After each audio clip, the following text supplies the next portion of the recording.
गर्मी में love marriage देवरानी वर्सेस अरेंज मैरिज वाली जेठानी की रसोई। हाँ जी पंडित जी, मैंने आपको बताया था ना, आपको मेरे दोनों बेटे शोभित और विराट के लिए अमीर घर की लड़कियों को ढूंढना है। तभी विराट माँ से फोन लेकर फोन काट देता है। माँ, ये आप क्या कर रही हो? मेरे लिए कोई रिश्ता देखने की जरूरत नहीं है। अरे तू पागल हो गया क्या? मैं पंडित जी से कितनी जरूरी बात कर रही थी और तूने मुझसे फोन छीन लिया। और क्यों ना देखूं तेरे लिए रिश्ते, ताकि लोग बाद में आकर मुझे टोके कि मुझे अपने बच्चों की फिक्र नहीं है। ओफो मामा, मैं किसी और लड़की से प्यार करता हूँ और उसी से शादी करूंगा और आप उसका रिश्ता देखने कल चलेंगी। ये मैं क्या सुन रहा हूँ? तुम 2 मिनट बाद में हैरान होना। पहले मैं इससे पूछ लूं कि वो लड़की कैसी है, हमारे स्टैंडर्ड की है कि नहीं। मैं अपने घर में सिर्फ अमीर लड़की लाना चाहती हूँ। हाँ तो माँ, मैंने एक बहुत बड़े बिजनेसमैन की बेटी को पसंद किया है शहर में। आपने ओबेरॉय नाम तो सुना ही होगा ना? तो मैंने आपकी इच्छा पूरी कर दी, अब आप मेरी लव मैरिज कर दो। ठीक है, अगर अमीर है तो सही है, तो कल देख लेते हैं रिश्ता। क्यों रमेश जी? अरे इस घर में मेरा हाँ या ना मायने रखता है कि नहीं? आपस में ही माँ बेटे ने डिसाइड कर लिया। प्लीज पापा मान जाइए, हमारे रिलेशनशिप को 2-3 साल हो गए हैं। मैं पीछे नहीं हो सकता, उसकी फैमिली वालों को पता है। अरे वाह मेरे बच्चे, तूने तो बहुत सही किया। रुक, मैं अभी आया। रमेश फौरन रसोई में जाकर फ्रिज से रसमलाई निकालकर बेटे को खिला देता है, जिससे बेटे का मुंह पूरा भर जाता है। अरे पापा, ऐसे क्यों किया आपने? मैं तो देख रहा हूँ मेरा छोटा बेटा कितना बड़ा हो गया है। माँ बाप की इजाजत देना जरूरी थोड़ी लगता है। अमीर होने का क्या है, लड़की में 36 गुण देखे जाते हैं, कुंडली मिलाई जाती है, वो कोई मायने नहीं रखती है। अरे आप शांत हो जाइए, कल हम लड़की को देख लेंगे, पता ही चल जाएगा सब कुछ। ये देखकर रमेश घर में चला जाता है। 2 घंटे बाद बड़ा बेटा भी ऑफिस से आ जाता है। दीपक खाना बनाकर डाइनिंग टेबल पर ले आई और सब खाते हैं। मम्मी पापा देखो ना, आज मैंने पहली बार YouTube से देखकर खाना बनाया है। गार्लिक बटर नान, दाल मखनी, कढ़ाई पनीर और ये डिजाइनर सलाद भी मैंने काटे हैं। और डेजर्ट में मैंने बटर स्कॉच आइसक्रीम मंगाई है। वाह मेरी बच्ची, इतना सब तूने किस लिए किया? वैसे तो हमेशा मना करती है। अरे मम्मी, कभी कभी दिल कर जाता है कि कुछ अच्छा बनाकर खिलाऊं आप सबको। चलो, कुछ तो इसका मन करता है। सभी लोग दीपा के हाथ का खाना खाते हैं और तारीफ करते हैं। अगले दिन भाई काम पर चला जाता है और मंजू रमेश विराट के लिए रिश्ता देखने को प्रेमिका के घर पहुंचते हैं, जहां अरुंधति उनका स्वागत करती है। आइए आइए, नमस्ते जी। मुझे विराट बेटा ने बताया कि आप आज आने वाले हैं, तो मैंने पहले ही सारा इंतजाम कर दिया। आप ही हैं तपस्या की माँ? हाँ जी, तो मैं आप सबके बारे में जानती हूँ। बाय द वे, इसके पापा एक बहुत बड़ी बिजनेस मीटिंग में इन्वॉल्व हैं, तो वो नहीं है, लेकिन उनकी हाँ है। मैं अपनी बेटी को बुलाती हूँ। तपस्या बेटी, जरा सबके लिए कोल्ड ड्रिंक लेकर आओ। आई मम्मा। तब शॉर्ट ड्रेस में तपस्या सबके लिए ब्लू ड्रिंक लेकर आती है, जिसे देखते ही सबसे पहले रमेश हैरान हो जाता है। हे भगवान, क्या ये हमारे घर की बहू बनने वाली है? माँ जी, पापा जी, ये लीजिए, बाहर बहुत गर्मी है, खुद को तरोताजा करने के लिए ये कोल्ड ड्रिंक पी लीजिए। शुक्रिया बेटी।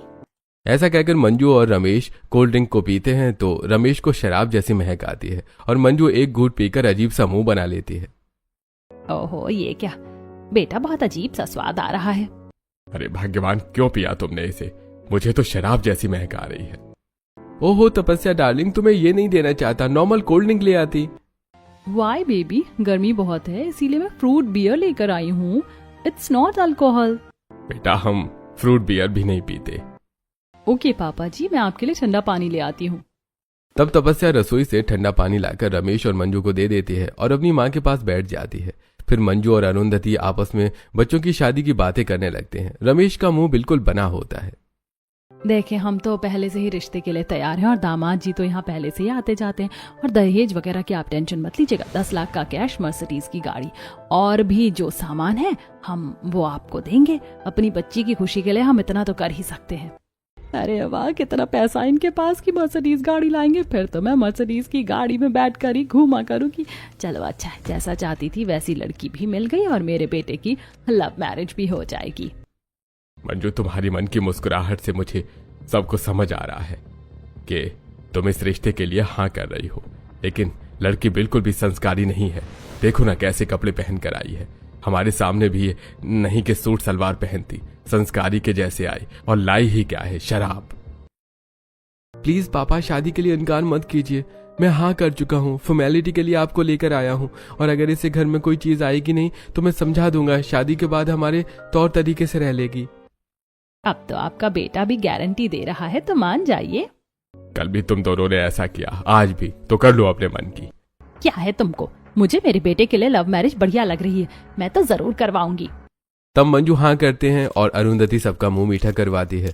घर आने के बाद रमेश ठीक से बात नहीं करता और सोते समय उसे गर्मी लगती है तो फ्रिज खोलकर पानी पीने लगता है। फिर तुमने बिल्कुल ठीक नहीं किया मंजू, बिल्कुल भी ठीक नहीं किया।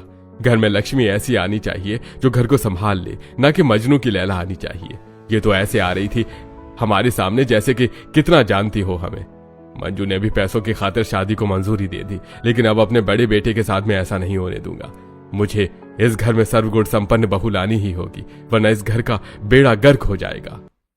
पानी पीने के बाद रमेश वापस अपने कमरे में आता है और टेंशन के मारी करवट बदलता है, फिर सो जाता है। 2 दिन में ही पंडित जी से वो किसी संस्कारी घर की लड़की को ढूंढ लेते हैं और मिठाई लेकर घर पहुंच जाते हैं। फिर सूट सलवार में इच्छा इनके लिए सत्तू का शरबत लाती है। पापा जी, माँ जी, और आप ये सत्तू का शरबत पी लीजिए, आप सब तरोताजा हो जाएंगे और अगर लू लगी होगी तो आपकी सारी गर्मी उतर जाएगी। हाँ हाँ, क्यों नहीं बेटा, आप तो बहुत समझदार हो। तब रमेश उसे पीता है। रमेश इच्छा की माँ से बातचीत करता है और फिर रिश्ता तय हो जाता है। अगले महीने की शुक्ल पक्ष में दोनों बेटों की शादी धूमधाम से हो जाती है। मंजू बड़े प्यार से अपनी पसंद की लव मैरिज वाली बहू का स्वागत धूमधाम से करती है, जो कि एक्सपेंसिव लहंगे के साथ बिना सिर पर दुपट्टा लिए खड़ी थी। वहीं इच्छा ने मामूली लेकिन सुंदर लहंगा पहना है, जिसमें वो एक घूंघट करके संस्कारी बहू लग रही थी। मंजू ने पहले बड़ी बहू का गृह प्रवेश नहीं किया था, तब रमेश की टेढ़ी निगाहों को देखकर मंजू, अरे अच्छा बहू, जल्दी से तुम्हें छोटी और उसकी बड़ी बहू समझ लिया, रिश्ता पहले उसका ही तय हुआ था ना, आओ तुम भी आओ। तब बड़ी बहू भी गृह प्रवेश करती है। कोई बात नहीं। सॉरी जेठ जी, अगर आपको बुरा लगेगा या किसी और को भी, लेकिन किस एंगल से ये घर की बड़ी बहू लग रही है? मुझे तो चंपू सी नजर आ रही है, ना ही दहेज में कुछ लेकर आई है। इतनी गर्मी में 52 गज का घूंघट कौन करता है? देवरानी जी, गर्मी हो या सर्दी, ससुराल में आज भी दुल्हनें लाज शर्म के साथ घूंघट में ही गृह प्रवेश करती हैं। छोटी बहू, इसे मैंने इस घर की बड़ी बहू के रूप में चुना है। अब ये देखने से नहीं, करने से पता चलेगा इस घर में कौन जिम्मेदारी संभालेगा। अरे सब लोग क्या दरवाजे पर ही बातें करोगे? अंदर चलो। सभी लोग अपने कमरे में आराम करने चले जाते हैं। अगले दिन घर की बड़ी बहू सभी के उठने से पहले उठकर घर की सारी साफ सफाई कर देती है और नई नवेली बहू की तरह सिर पर घूंघट रखकर तैयार हो जाती है। जैसी वो पहली रसोई की रस्म के लिए रसोई में जाती है, इतने में मंजू अपनी लव मैरिज वाली बहू, जो कि नेट की साड़ी में इतरा कर आती है। यहाँ तुम क्या कर रहे हो? तुम्हें खाना नहीं बनाना है? नमस्ते माँ जी, तो कहाँ बनाना है? यहाँ पर छोटी बहू खाना बनाएगी, चूल्हा एक ही है ना, तो तुम ऐसा करो, मिट्टी के चूल्हे पर खाना बना लो, बाहर आंगन में जाकर, और मिट्टी के चूल्हे को भी बना लेना, यहाँ पर है नहीं। बाहर माँ जी? अब तो 8 बजे बहुत धूप निकल गई होगी। अरे धूप हो या बारिश, तुझे खाना मिट्टी के चूल्हे पर ही बनाना है, जा अब। मैं भी माँ जी खाना बनाने की शुरुआत करती हूँ। तभी अरेंज मैरिज वाली जेठानी आंगन में आकर जगह को साफ करके मिट्टी का चूल्हा तैयार करती है और उसके सूखने तक सारी सब्जी काटकर आटा गूंथकर मसाले लाकर रख देती है। चलो कितना काम तो हुआ, अब आधे घंटे में सब्जी पूरी भी बन जाएगी। लेकिन ये गर्मी, बाप रे। गर्मी की वजह से धूप की रोशनी सीधा इच्छा पर पड़ रही थी और वो खाना तैयार कर रही थी। वहीं तपस्या भी आड़ी टेढ़ी सब्जी काट लेती है और यूट्यूब से देखकर खाना बनाने की कोशिश करती है। ओह माय गॉड, 10 मिनट में ही मैं तो गर्मी से परेशान हो गई। पता नहीं मेरा खाना ठीक से बन भी रहा है या नहीं, मुझे बनाना नहीं आता। घर में मैं सबकी नजरों में छाऊंगी कैसे? अब क्या करना है, वीडियो में दही में नमक मिर्च मिलाना है। तपस्या देख देख कर सारा प्रोसेस करती है। इतने में 9 बजे तक दोनों बहू खाना तैयार कर देती हैं। सब डाइनिंग टेबल पर आ जाते हैं। बड़ी बहू खाना परोस रही थी, लेकिन मंजू, इच्छा तेरा खाना बाद में, पहले मैं अपने बेटे की लव मैरिज वाली बहू के हाथ का खाना खाऊंगी। तपस्या बहू परोस, क्या बनाया है तूने? जी माँ जी, मैंने चाप, पूड़ी और चावल बनाए हैं। और भाभी कुछ मीठा नहीं बनाया क्या? नहीं, टाइम नहीं बचा था तो नहीं बनाया। ओहो बहू, पहली रसोई में मीठा बनना शुभ होता है, पर कोई बात नहीं, तुम्हारी सास ने तुम्हें ये बताया कहाँ होगा। फिर सब लोग छोटी बहू के हाथ का खाना खाकर मुंह बनाते हैं। छी तपस्या, ये तुमने खाने में इतना नमक क्यों डाला हुआ है? चाय पकाई भी नहीं है। हाँ बहू, तेज नमक है और पूरी भी कच्ची कच्ची सी है। लो मंजू, ये वाली पूरी तुम खा लो। कोई बात नहीं, तुम सीख जाओगी धीरे धीरे। माँ जी पहली बार खाना बनाया है मैंने, इससे पहले मैंने कभी खाना नहीं बनाया, लेकिन धीरे धीरे मैं सीख जाऊंगी। हाँ बहू। बड़ी बहू तुमने तो बनाया होगा मीठा। जी पापा जी, ये रही खीर। आहा, इसे बोलते हैं संस्कारी। बड़ी बहू खाना बहुत तुमने स्वादिष्ट बनाया है, और खीर का तो क्या ही कहना। सच में खाना बहुत लाजवाब बना है, सिंपल और देसी चूल्हे वाला स्वाद आ रहा है। माँ आप भी खाइए ना। हाँ खा रही हूँ। तपस्या भाभी बुरा मत मानिएगा, 1 महीने पहले मैंने भी पहली बार खाना बनाया था, फिर भी बहुत अच्छा बना था। आप तो मुझसे पीछे रह गईं।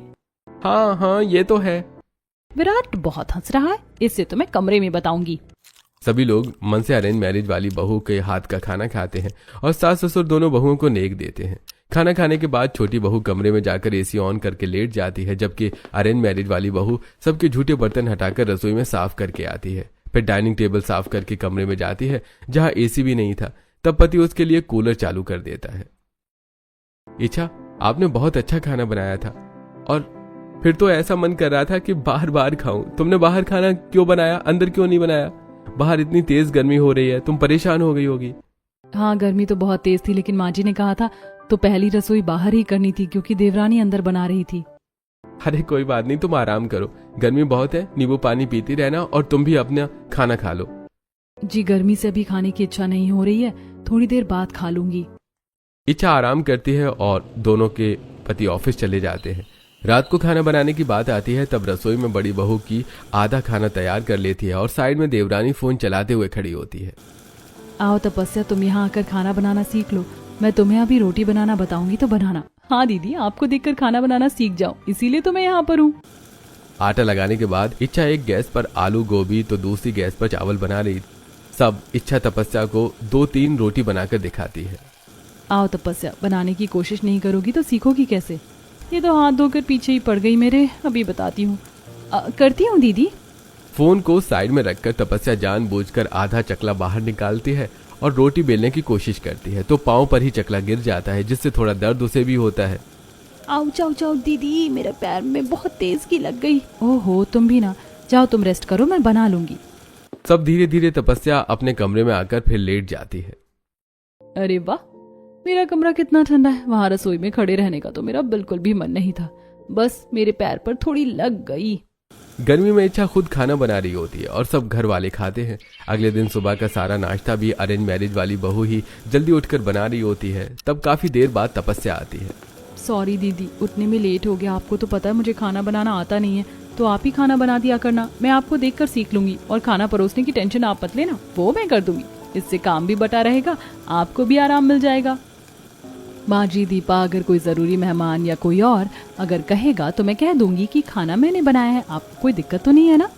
ठीक है, मुझे कोई दिक्कत नहीं है, पर तुम खाना बनाना सीख लो जल्दी ही। लेकिन गर्मी बहुत हो रही है, एग्जॉस्ट फैन भी नहीं है यहाँ पर।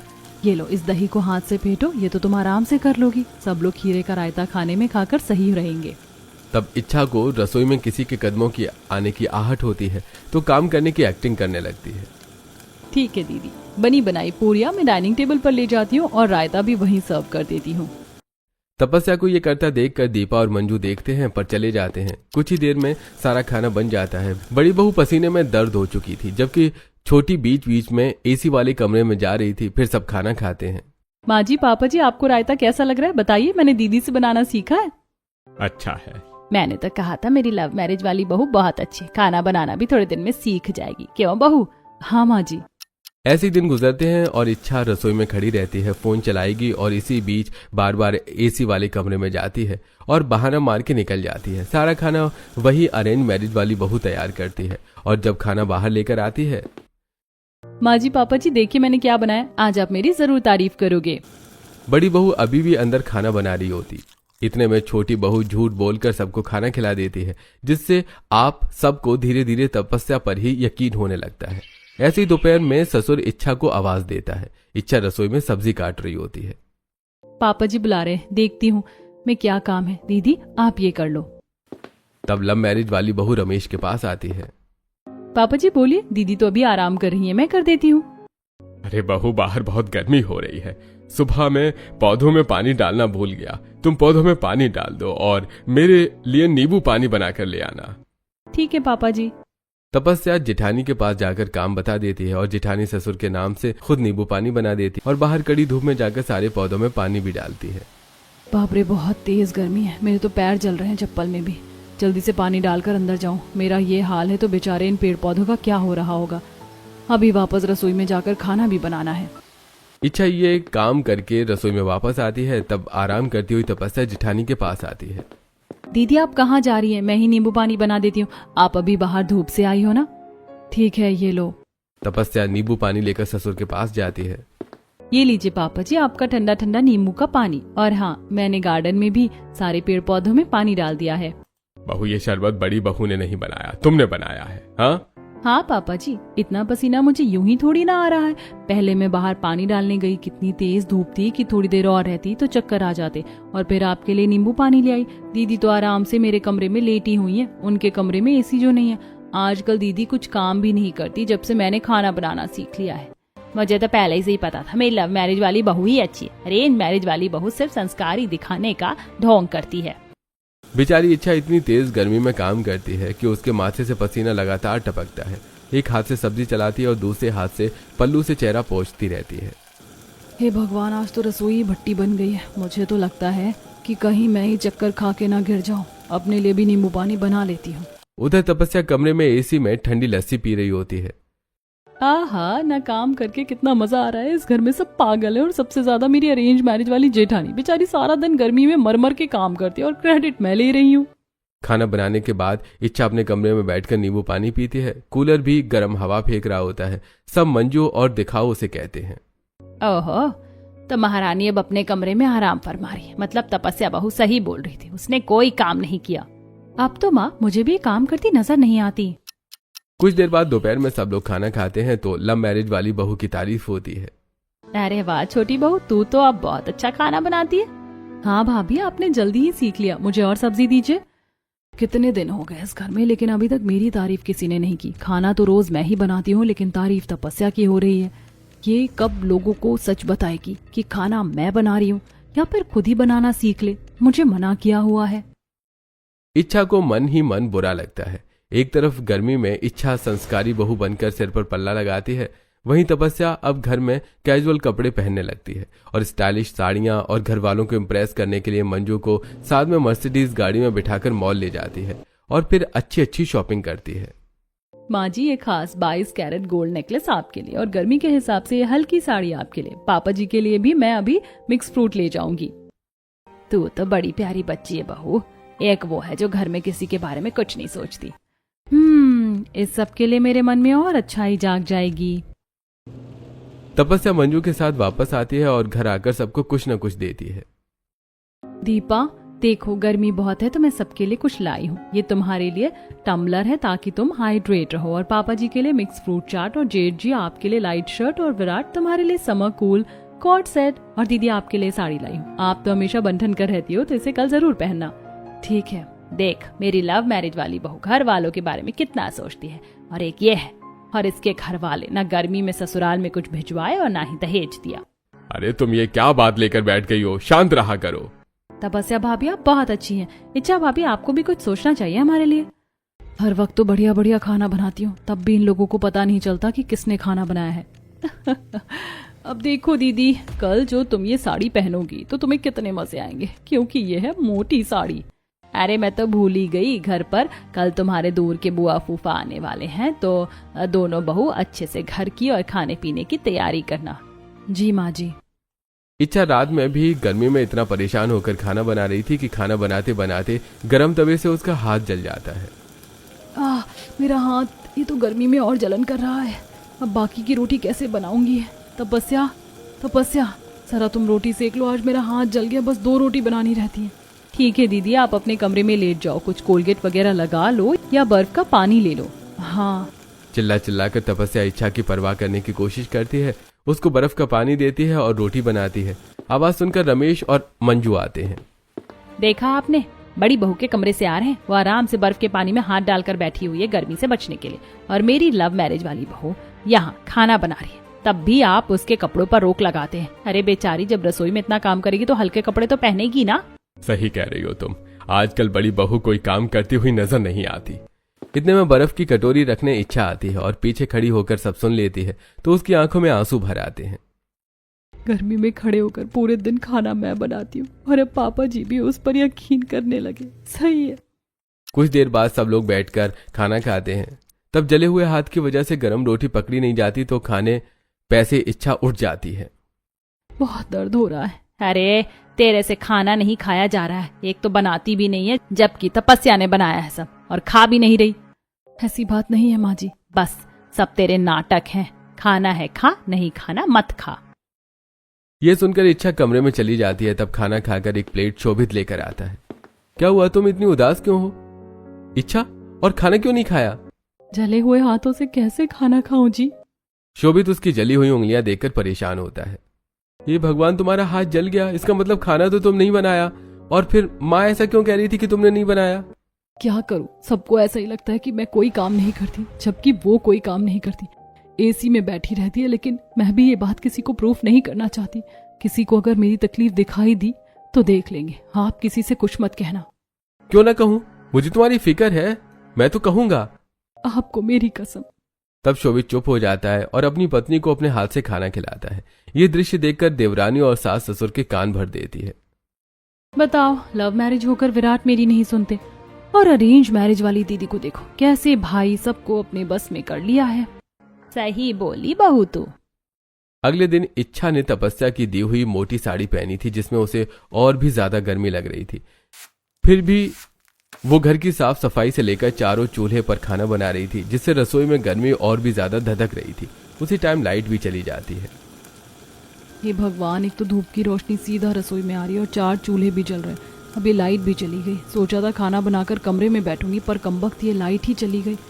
उफ, ये साड़ी तो मुझसे नहीं पहनी जा रही है।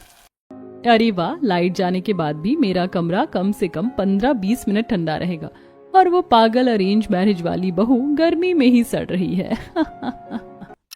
कुछ देर बाद भी मेहमान नहीं आते। इतने में तपस्या एसी की हवा खाने कैफे चली जाती है, जहाँ ठंडा ठंडा कोल्ड कॉफी पीती है।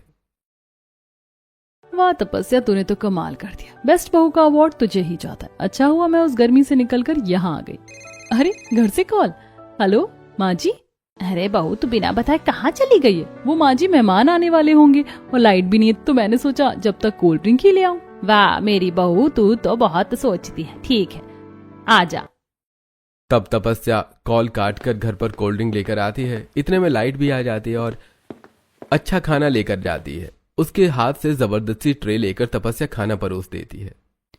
नमस्ते बुआ जी, फूफा जी, आपने खाना खा लिया? मैंने बनाया, बताना कैसे बना है? आह छोटी बहू, तुमने खाना तो बहुत स्वादिष्ट बनाया है, इसीलिए मैं बाकी रिश्तेदारों की तरह तुम्हारे कपड़ों पर नहीं जाऊंगी। तुम सुंदर भी लग रही हो, लेकिन संस्कारी बहू क्या रसोई में नहीं जाती? क्या वो पूछने भी नहीं आई? अरे ऐसी है, वो कुछ काम धाम नहीं करती, सारा काम मेरी लव मैरिज वाली बहू करती है। इतने में आम का पन्ना लेकर अरेंज मैरिज वाली बहू आती है और पैर छूती है। ओहो, आ गई बहू। नमस्ते बुआ जी, फूफा जी। दीदी, आपसे पहले मैं कोल्ड ड्रिंक और खाना लाकर दे दी हूँ। अब आम पन्ना कोई नहीं पिएगा, ये ले जाइए। बहू, सिर्फ संस्कारी नौटंकी करने से घर नहीं चलता। बहू के रसोई वाले फर्ज भी निभाने होते हैं, जो तुमसे अच्छा छोटी बहू निभाती है। इच्छा को बुरा लगता है, लेकिन वो शांत रहती है। ऐसी मंजू दोनों बहू को ग्रोसरी का सामान लेने के लिए दिन में 2 बजे धूप में भेजती है, लेकिन चंट देवरानी बहाना बनाकर वहां से निकल जाती है। और जब जिठानी सारा सामान घर ले आती है तो वो भी उसी टाइम पहुंचकर जिठानी को अंदर एसी में बैठने को भेजती है और खुद भारी सामान अंदर रखने की कोशिश करती। तब सास ससुर, अरे बहू, इतना भारी सामान तुमसे नहीं उठेगा। इतनी गर्मी में तुम भी ये सामान ला रही हो। क्या बड़ी बहू कहाँ है? हाँ, वो भी तेरे साथ गई थी ना। हाँ माँ जी, पापा जी, लेकिन दीदी ने कहा मुझे गर्मी लग रही है, मैं घर जा रही हूँ। तू ये सारा सामान घर लिया तो मैं ही ले आई। ये भगवान, ये बड़ी बहू कितनी चंट है, घर का एक ढेले का काम नहीं करती। इसको तो मैं बताती हूँ। रहने दीजिए माँ जी, उन्हें कुछ मत कहिए, उनको भी तो गर्मी लगती है ना। कोई बात नहीं, भले ही मुझे हीट एलर्जी हो जाती है तो। मंजू घर में अंदर आने के बाद बहू को एसी में बैठा देखकर बहुत खरी खोटी सुनाती है, जिससे उसकी आंखों से आंसू निकल आते हैं और कमरे में जाकर इच्छा बहुत ज्यादा रोती है। उसकी ये बात ससुर और मंजू सुन लेते हैं। इस घर में 2 महीने होने को आए, किसी को मेरे हाथ का स्वाद अभी तक नहीं पता चला कि मैं कैसा खाना बनाती हूँ। जबकि मेरी देवरानी कभी खाना नहीं बनाती, भले ही मेरा हाथ जल जाए या गर्मी में मैं पूरे पसीने में भीग जाऊं। अभी भी घर से मैं ही सामान लाई थी और खुद पता नहीं कहाँ चली गई और सबको ये दिखा दिया कि मैं खाली हाथ आई। ऐसी लानत जिंदगी से तो मौत अच्छी है। हे भगवान, ये हमसे क्या गलती हो गई जी। खाना तो सच में बड़ी बहू ही बना रही है और मैं आंखें बंद करके तपस्या पर विश्वास कर रही हूँ। मैं भी अपनी बहू को समझ नहीं पाया। चिंता मत करो बहू, हमने सब कुछ सुन लिया है। अब तुम्हारी देवरानी को सबक सिखाने का वक्त आ गया है और हो सके तो हमें माफ करना। मम्मी जी, पापा जी, आप। हाँ, हम तुझे जैसा बोले वैसा करना और आज भी ऐसी एक्टिंग करना, हम उसे देखना चाहते हैं। जी माँ जी। तब सास ससुर एक्टिंग करते हैं और जब रात का खाना बन रहा होता है तब भी इच्छा ही खाना बनाती है और साइड में देवरानी इतराती है। दीदी, अब तो चाहकर भी कोई आपकी तारीफ नहीं करेगा, इसीलिए खाना बन जाए तो मुझे बुला लेना, मैं सबको बाहर दे दूंगी और अपना मुंह ऐसे ही बंद रखना। देख लेना, जो तुम मेरा रसोई का क्रेडिट खाती हो एक दिन सबको सच्चाई पता चल जाएगी। अरे दीदी, मुझे नहीं आता खाना बनाना, गर्मी से दिमाग खराब हो रहा है। देखो तुम्हारी बहू कितनी अड़ियल है। कुछ देर बाद फिर से मंजू बहू को डांटने का नाटक करती है। अगले दिन सास ससुर की एनिवर्सरी होती है। तब सारा काम मंजू लव मैरिज वाली बहू को देती है और अरेंज मैरिज वाली बहू से बीमार होने का नाटक करने को कहती है। तब सुबह, कुछ नहीं आता, निकम्मी है ये अरेंज मैरिज वाली। तपस्या बहू, जा हलवाई वाले से बड़े बर्तन ले आओ और बाहर आंगन में खाना बनाना शुरू करना, 50 गेस्ट आएंगे। ये सुनते ही तपस्या की हालत खराब हो जाती है और इच्छा अंदर आराम करती है। तपस्या उसे बुलाती है तो, मैं कैसे जा सकती हूँ, मेरी तबीयत खराब है, माँ जी गुस्सा करेंगी, वैसे भी तुम उनकी फेवरेट हो। इच्छा के इनकार करने से कड़ी धूप में तपस्या बाहर जाती है। सास कार ले जाने के लिए भी मना कर देती है। वो हलवाई वाले बर्तन रेडी के सहारे बड़ी मुश्किल से घर लाती। इतने में हाथ मुंह धोती है तो बड़ी बहू बर्तन उठाकर अंदर रखती है। माँ जी, मैं आ गई, आपका सारा सामान लेकर। तपस्या ने तो मना कर दिया था, मुझे ही जाना पड़ा। अरे बहू, तुमने क्यों तकलीफ करी? तपस्या बहू, बाहर आओ। जब उसकी तबीयत खराब है तो तुमने उसे क्यों बाहर धूप में भेजा? पापा जी, मैं इतने भारी बर्तन लेकर आई, दीदी तो अंदर थी, वो तो गई भी नहीं, झूठ बोल रही हैं। ये झूठ बोल रही है पापा जी, ये मेरे कमरे में आई थी बोलने की, लेकर आओ तो मैं लेने गई, ये तो यहीं बैठी थी। तपस्या बहू, मुझे तुझसे ये उम्मीद नहीं थी। माँ जी, मैं सच बोल रही हूँ, इतनी गर्मी में परेशान होकर ये सब लेकर आई हूँ, बर्तन भांडे, तो मेरा क्रेडिट क्यों खा रही हो दीदी? बड़ा बुरा लग रहा है ना, मैं तुम्हारा आज पहली बार क्रेडिट खा गई तो, और इतने दिन से तुम मेरे साथ जो कर रही थी वो भी बता दो। मुझे क्या बताना है, आप घर में कोई काम नहीं करती हो, सब मैं करती हूँ। बस कर बहू, तू और कितनी एक्टिंग करेगी? हम दोनों ने अपनी आंखों से रसोई में भी तुझे देखा था, फोन चलाकर उसे झाड़ते हुए, और तू कुछ नहीं करती। अब पता चला तुझे वो गर्मी में कैसे कैसे खाना बनाती है, तू उसका क्रेडिट खा जाती है, इसीलिए तेरी सजा ये है, आज का 50 लोगों का खाना तू बनाएगी और कोई भी नहीं। जी माँ जी।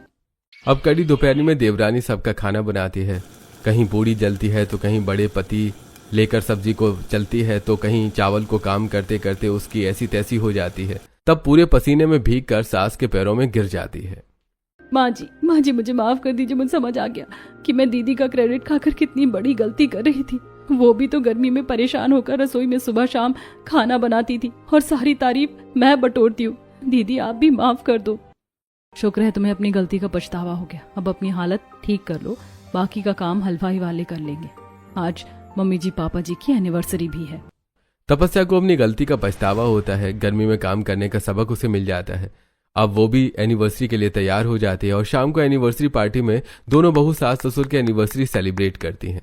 दोस्तों, क्या आपने कभी किसी के काम का तपस्या की तरह क्रेडिट लिया है? तो हमें कमेंट करके जरूर बताएं।